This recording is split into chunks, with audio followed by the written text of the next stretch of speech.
Verra-t-on bientôt de nouveau circuler des trains entre la France et l'Espagne via le Béarn et l'Aragon ? Le site qui abrite la gare de Canfranc est au cœur de profondes mutations qui annoncent peut-être la réouverture tant attendue par beaucoup de la ligne Pau-Saragosse. Le sujet fait en tous les cas de nouveau ces jours-ci la une des médias, les décideurs qui ont le dossier entre leurs mains, soufflant, il faut bien le dire, tantôt le chaud, tantôt le froid. Le bâtiment historique de la gare a été transformé en hôtel de luxe qui a ouvert en début d'année 2023. Parallèlement, un nouveau bâtiment a été conçu à la place d'anciennes halles marchandises qui se trouvaient sur le site pour accueillir les rares autorails quotidiens assurant une relation vers la capitale de la région de l'Aragon. Mais à peine cette nouvelle gare inaugurée, voilà que la ligne Saragosse-Canfranc vient d'être fermée pour que soient réalisés des travaux qui sont donnés pour durer près d'un an. Tandis que du côté français, le Conseil d'orientation des infrastructures vient d'émettre un avis défavorable quant à l'engagement de travaux pour la remise en état de cette ligne, l'Union européenne vient de débloquer un budget pour relancer une étude de faisabilité de sa réouverture. Dans ce reportage, je vais vous faire découvrir, y compris de l'intérieur, à quoi ressemble désormais le bâtiment historique de la gare de Canfranc, et vous verrez que son cachet ferroviaire a, ma foi, plutôt été bien conservé. Visitez la nouvelle station et ses environs, pénétrez de quelques mètres dans l'ancien tunnel ferroviaire du Somport et tâchez de comprendre pourquoi, depuis les origines du projet d'établissement de cette ligne internationale, qui a donné naissance à un bâtiment ferroviaire des plus prestigieux, les choses semblent vouées à avancer avec toujours la même lenteur. Bonjour et bienvenue dans Aiguillage.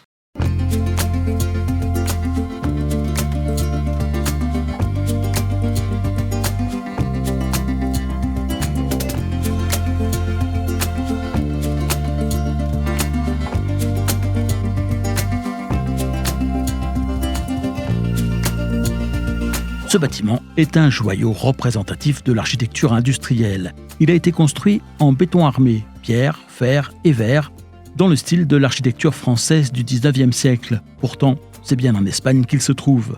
C'est qu'avec son inauguration intervenue en 1928, on souhaitait célébrer une amitié franco-espagnole que l'histoire des décennies qui ont précédé avait quelque peu malmenée. Est-ce la proximité d'une grande ville qui a justifié l'implantation d'une gare d'une telle importance en cet endroit ? Que nenni, Canfranc est situé dans une vallée d'altitude des Pyrénées et ne compte que quelques centaines d'habitants.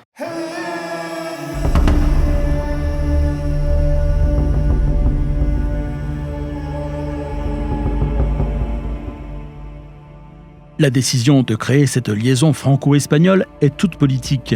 Il s'agissait alors de construire, quoi qu'il en coûte, une ligne coupant la barrière montagneuse en son centre pour éviter d'avoir à faire passer tous les trains vers l'Espagne au travers du Pays Basque ou de la Catalogne, deux régions qui n'entretenaient pas les meilleures relations avec la capitale espagnole.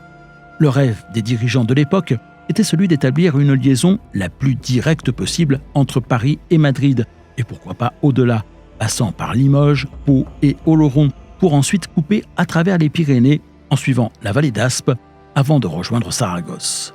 Et comme les frontières à cette époque existaient toujours et que de toute façon l'écartement des voies n'était pas le même dans les deux pays, il s'agissait de créer quelque part une gare internationale où les voyageurs pourraient être soumis au contrôle d'identité en vigueur avant de changer de train pour poursuivre leur route, et les marchandises dédouanées et également transférées dans un second train au bon écartement.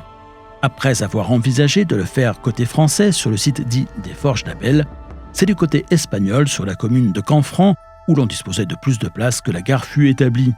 Il est aussi probable que ce choix permettant de placer le site sous le contrôle de deux forts militaires idéalement perchés à ses deux extrémités ait contribué à rassurer le gouvernement espagnol de l'époque. Le moins que l'on puisse dire, c'est que le choix d'un tel itinéraire n'enthousiasme pas le moins du monde les ingénieurs des compagnies ferroviaires de l'époque.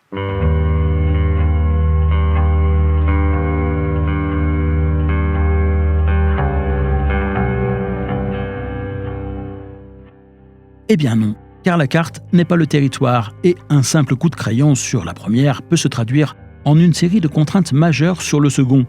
Il faudra ainsi, tant du côté espagnol que du côté français, procéder à la construction de nombreux ouvrages d'art pour venir à bout de rampes beaucoup trop sévères pour y engager des trains. Entre Bedouce et Canfranc, il s'agissait par exemple en une trentaine de kilomètres de s'élever de 400 à 1200 mètres d'altitude. Et encore, à condition d'opter pour la solution qui sera finalement retenue, de creuser un tunnel sous le col du Somport pour éviter d'avoir à le franchir en faisant s'élever la voie ferrée jusqu'à 1600 mètres. Le tracé ayant été défini, une convention franco-espagnole fut donc signée le 18 août 1904, ce qui est tout de même relativement tard si l'on considère qu'à cette époque, une grande partie des infrastructures ferroviaires ont déjà été établies depuis la moitié du XIXe siècle. Qu'importe, le projet de chemin de fer transpyrénéen continuera d'avancer à son rythme. La France s'emploiera à construire et à électrifier la ligne à voie unique Oloron-Bedouce, qui sera inaugurée en 1914, et l'Espagne, celle comprise entre Saragosse et Canfranc, qui n'ouvrira cependant qu'en 1922. Au cœur de l'établissement de la relation entre les deux pays, les travaux de construction du tunnel du Somport débuteront en 1908 pour s'achever malgré la guerre dès 1915. Établi à plus de 1100 mètres d'altitude, ce tunnel est long de 7874 mètres, dont 3160 sont situés sur le territoire français. Quant à la gare internationale de Canfranc, il faudra attendre 1928 pour qu'elle soit inaugurée.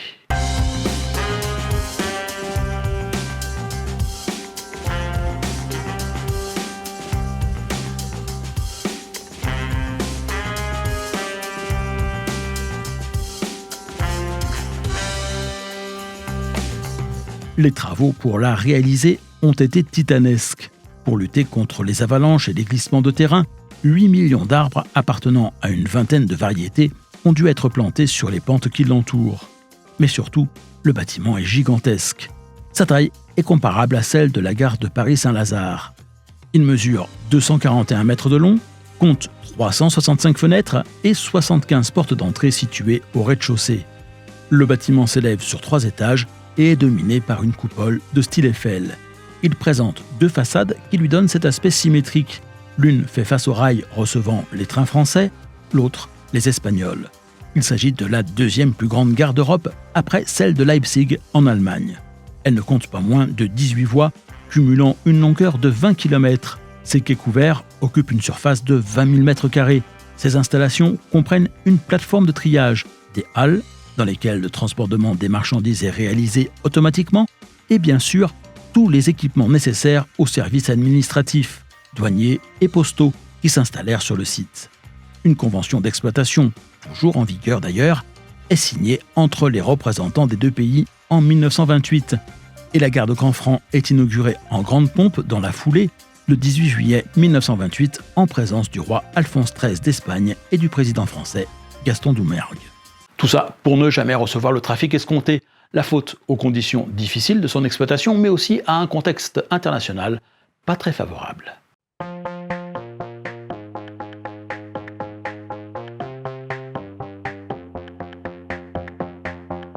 Comme l'avaient prédit les ingénieurs, l'exploitation d'une ligne internationale dans de telles conditions ne favoriserait pas ses performances et par conséquent sa rentabilité. Le trajet entre Pau et Saragosse était très long. Il fallait compter une journée pour parcourir les 310 km qui séparaient les deux villes. En cause, le changement de train, obligatoire du fait des différences d'écartement entre les deux pays, mais aussi les formalités douanières, particulièrement longues. Par la suite, la guerre civile espagnole qui intervint en 1936 conduira à une première fermeture de la frontière franco-espagnole. Les franquistes qui prendront le contrôle de la gare mureront le tunnel du Somport. Le trafic pourra reprendre pendant la Seconde Guerre mondiale avant que le tunnel ne soit de nouveau muré au moment de la libération de la France en 1945. Des trains recirculeront via la gare de Canfranc à partir de 1948, mais ils ne transporteront jamais beaucoup plus qu'une cinquantaine de passagers quotidiennement. Quant au service marchandises, il ne rencontrera jamais non plus un très gros succès. En 1970, c'est l'épisode connu de l'accident du pont de l'Estanguet qui scellera le destin de la gare.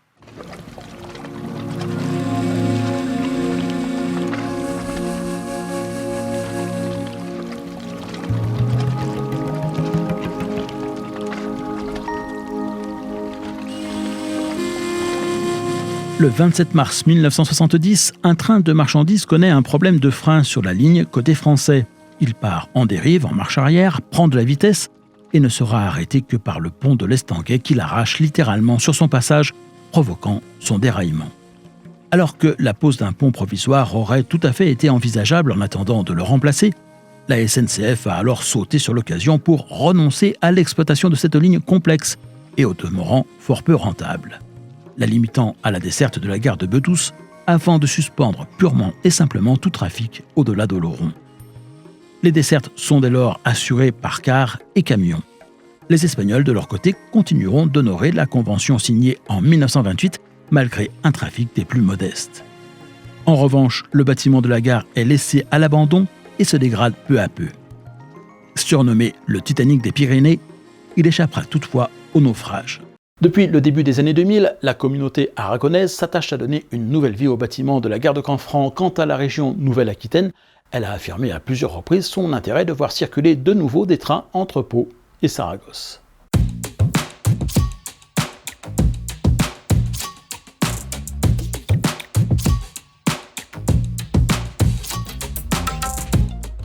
En 2001 déjà, la gare avait été mise hors d'eau, son toit ayant été refait. Mais la crise financière de 2008 a arrêté net toute velléité d'engager de nouveaux travaux sur le bâtiment. Entre-temps, un tunnel routier reliant la France à l'Espagne est inauguré en 2003. L'ancien tunnel ferroviaire lui servant de galerie de secours, en plus d'abriter désormais un laboratoire d'analyse des particules de Saragosse. En 2013, le bâtiment de la gare a été racheté par la communauté aragonaise. Côté français, la région Nouvelle-Aquitaine a lancé en 2014 des travaux en vue de la remise en service de la ligne entre Oloron et Bedouce. Celle-ci a pu être effective le 26 juin 2016. À cette occasion, la gare de Bedouce a été transformée en hôtel familial. Celle de Canfranc, en revanche, a fait l'objet d'un contrat avec un grand groupe hôtelier espagnol qui, en l'échange d'un bail de long terme, a pris en charge les travaux de restauration de la gare pour la transformer en un luxueux palace 5 étoiles. Une réhabilitation qui s'est toutefois faite dans le respect du patrimoine historique et ferroviaire du site. Décorée selon le style Art déco, une centaine de chambres ont été créées. 2 restaurants inaugurés, dont un a pris place dans d'anciennes voitures stationnées devant l'ancien bâtiment voyageurs. En 2021, une nouvelle gare a été créée dans d'anciennes halles marchandises situées du côté espagnol des voies. En attendant une hypothétique réouverture côté français, les Espagnols continuent à se préparer. La ligne Saragosse-Canfranc vient d'être fermée pour 11 mois de travaux, à l'issue desquels cette section sera entièrement circulable par des trains roulant à l'écartement UIC, c'est-à-dire au standard en vigueur dans la plupart des pays européens, dont la France, et non plus à l'écartement large qui avait été adopté par l'Espagne au moment de la création de son réseau ferré. Enfin, le patrimoine roulant n'est pas oublié. Un projet de réhabilitation de la rotonde, toujours présente à la sortie de la gare, pourrait déboucher sur la création d'un musée qui devrait être géré par l'ASAFT, l'association des amis du chemin de fer et du tramway de Saragosse, qui préserve d'ores et déjà un important parc de véhicules et organise régulièrement sur la ligne des trains spéciaux. Et côté français, que se passe-t-il ?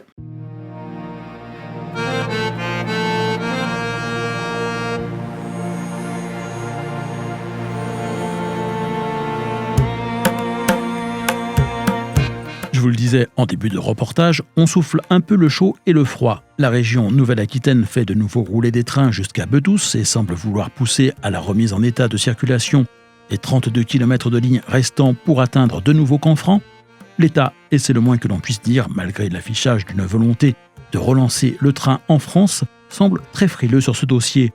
En début d'année, le Conseil d'orientation des infrastructures a émis un avis défavorable quant à l'engagement de travaux de remise en état de cette ligne. Quant à l'Union européenne, elle vient d'accorder aux régions d'Aragon et de Nouvelle-Aquitaine une subvention de 9 millions d'euros pour leur permettre d'engager des études préliminaires à la réouverture d'une relation ferroviaire entre Pau et Saragosse. Pas facile dans ces conditions de dire si ce projet aboutira un jour et selon quel calendrier. Et vous, êtes-vous favorable à la réouverture de cette ligne ? Et pourquoi ? Avez-vous eu l'occasion de venir voir de près la gare de Canfranc avant ou depuis sa restauration? Vous pouvez me raconter tout ça en commentaire et si le sujet vous intéresse, vous trouverez notamment sur le site du CRELOC, le comité pour la réouverture de la ligne Oloron-Canfranc, mais aussi sur celui du Conseil régional de Nouvelle-Aquitaine, les actualités les plus récentes concernant ce dossier. Quant à moi, je vous retrouve la semaine prochaine pour partager avec vous mes plus récentes découvertes ferroviaires.